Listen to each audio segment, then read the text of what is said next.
Congrats! Thank you. Grabe, when I first heard, dahil nakita ko sa poster and yung ikaw magdidirect. Grabe, balik cinema ka na. I mean sa Thank mainstream, you. di ba? You did some Viva movies, pero yung mga sa streaming. Yeah, Pero actually. ito, grabe, Bella and Carlo. Direct. Tsaka most of my life, most of my career, Star Cinema ako. Yun First na time nga. kong gumawa ng mainstream sa Viva. Viva, how was it po nung sinabing in-offer sa'yo na Sobrang ako na-excite to begin with. Ang tagal ko na hindi gumagawa. Tapos, nung nalaman ko na, kasi ako talaga yung nakiusap kay Ricky to write the script. Tapos nung finally, nung nalaman ko na Carlo and Bella, sobra ako na-excite. Sobra. At makikita nyo naman, pag napanood yung film, na tama lahat ng desisyon ng Viva, tama mga desisyon ko, tama ang ginawa ni Ricky, awa ng Diyos. yun na nga, direct, no? Kasi grabe, special memory, ang dami ng mga adaptation yan. And then yung nasa Japan. Yung Korea din, it made a mark din also. Yes. And alam ko magkakaroon din ng mark ka to dahil siyempre iconic yung mga dalawa. And ikaw ay iconic director din. Thank you. At because of- saka ang ganda ng script ni Ricky. Yun na nga, direct. Ang ganda-ganda talaga ng script. Gusto ko rin pong i-applause or i-recommend, i-commend yung kay kay Sir Ricky dahil alam ko magiging maganda. National Ang ganda artist. talaga. pa. Akala ko nung una mahihirapan kami kasi adaptation. Kasi yung challenge sa adaptation, parang siya iibahin eh. Na hindi mo iibahin totally. Eh si Ricky, sa galing niya talagang, honestly, honestly, first draft pa lang, one draft lang yung pagsulat ni Ricky. Grabe. No revisions. Totoo. Tinawagan ko siya agad. Ricky, para sa akin, perfect to. Wala kaming ginalaw kahit isa. Is this your first tandem po? Or, No, sa third so- film. Pero kumbaga reunion na ito. Siyempre 2026. Direct nagsabay ba to dun sa TV series na ginagawa mo?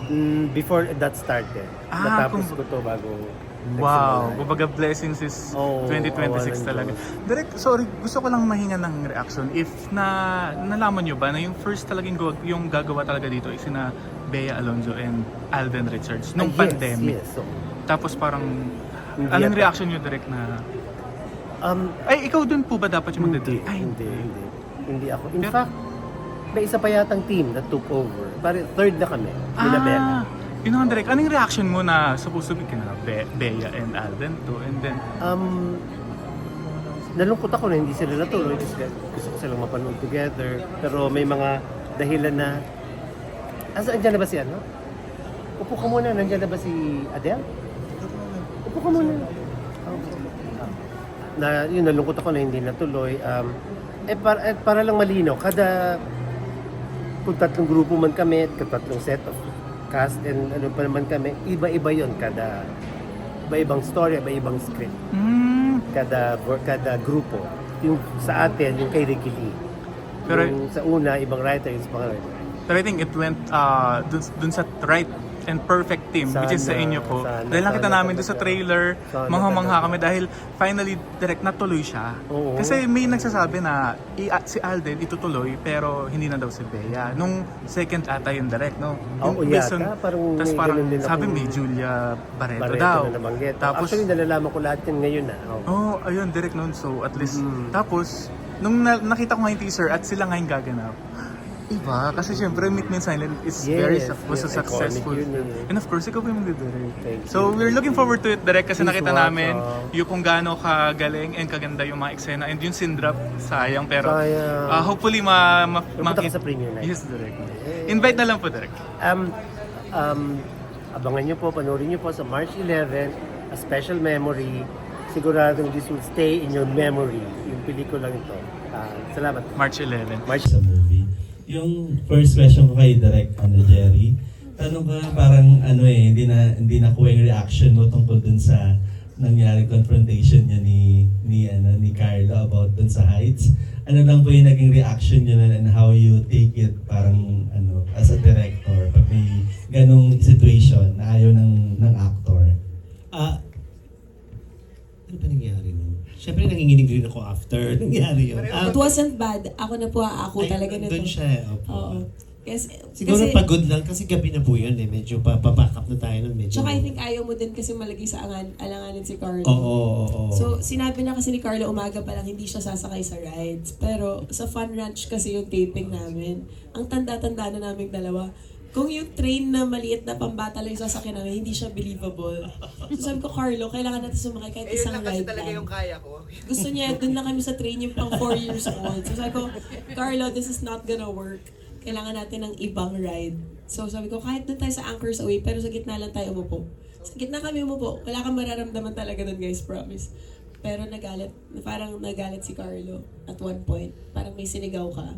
And I think Direk Jerry approached the set mostly also to protect your staff. I feel, yun yung naramdaman ko na kasi may sinabi si Carlo na one word. So, I think you called him out na parang, ops, pumayag kang i-shoot to, so huwag kang magagalit. It was more like that. Hindi siya away. Hindi po sigawan, hindi po ano, ganun lang. Yeah. One-liner lang, Hindi siya mga weekend. teleserye. Hindi siya gap-ender ng series. So, Opo, hindi siya kami.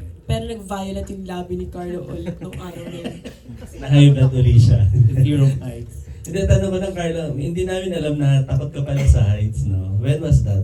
Bata ka pa ba? Takot ka na sa Oo heights? hindi. Kaya ko naman pero as much as possible, wag na lang kung ano. Parang masyado kong mahal yung buhay ko. Parang hindi ko pagkakatiwala sa mga tornilyo o sa mga, di ba? Meron kang karanasan ba before nung bata ka na gano'n? Wala naman. Basta sa mga rides, hindi yung sasakay lang ako at wala akong control. Parang, oo. Hindi. Wag na? Okay lang ako. About the movie, no, maraming sa trailer parang talagang mapanakit na, tapos may pressure po on your part dun sa success ng Meet Me in St. Gallen, tapos dito napapanoorin kayo with different character, tapos paano kayo nakarelate dun sa character nyo rito? Well, nakarelate kasi lahat naman tayo nagmamahal. So, yun yung point nung pelikula. At ayaw mong mawala yung memories nung pinagsamahan ninyong, di ba, yung dalawa. Ano yung question mo? Yun nga, paano ka nakarelate dito sa character? Oh, dito? yun lang naman. Oh. Yung pressure sa Meet Me in St. Gallen to do well, ito rin. Lahat naman ng projects ko na ginawa, laging may pressure, laging na sana tangkilikin. Kasi ganun ko kamahal yung proyekto ginagawa ko. Kaya nandito ako nagpo-promote na sana matulungan nyo kami. Yun. Si Bella naman. Nakaka-relate ako kay Sandra. Hindi dahil nagmamahal ako ngayon, pero dahil makakalimutin ako. Sobra akong makakalimutin. Hindi ko alam kung lumala siya dahil sa movie na to. Meron akong ganun eh. Pag may ginagawa akong project, dumidikit yung kaluluwa ko dun sa character. So, feeling ko dahil sa special memory, naging sobrang forgetful ko. Nadadala ko siya. So, sana mag-umpisa na ako ng bagong project para mag-iba na naman yung pagkatao ko. But, yung pressure for us to beat yung Meet Me at St. Gallen, I think, like I said kanina, they're very different projects naman. It was the first time I saw Carlo and I together in Meet Me at St. Gallen. No one knew if it was gonna work or not. We're happy that it did. I feel like it launched not just us and Derek Irene, but also a genre of like Filipino films din. Yung ganun yung two characters na mumblecore conversation movie. It was one of the first sa nung mga 2010s. So, we're happy that worked, but this is a very different project. So, I don't even know if kung paano namin to gagawin, how we're gonna market it properly, sa totoo lang. Kasi alam nyo na naman, nag-iba rin yung landscape ng pelikula sa Philippines, diba? We can really use all the help we can get. Dami nating kalaban, we have not also kalaban lang, but they're also our allies in many ways with, their streaming platforms. So, in many ways, parang bakit magbabayad ang tao na manood ng sine?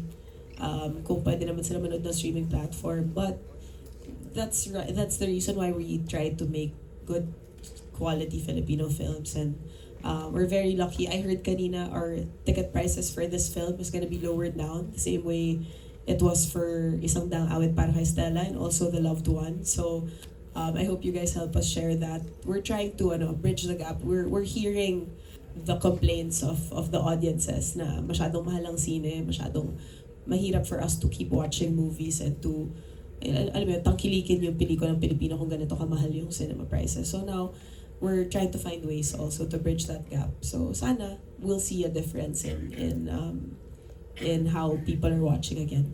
Malaking factor yun, no, ng Manong Sobra. Sine. Okay. Sobra. So congratulations everyone. Thank you.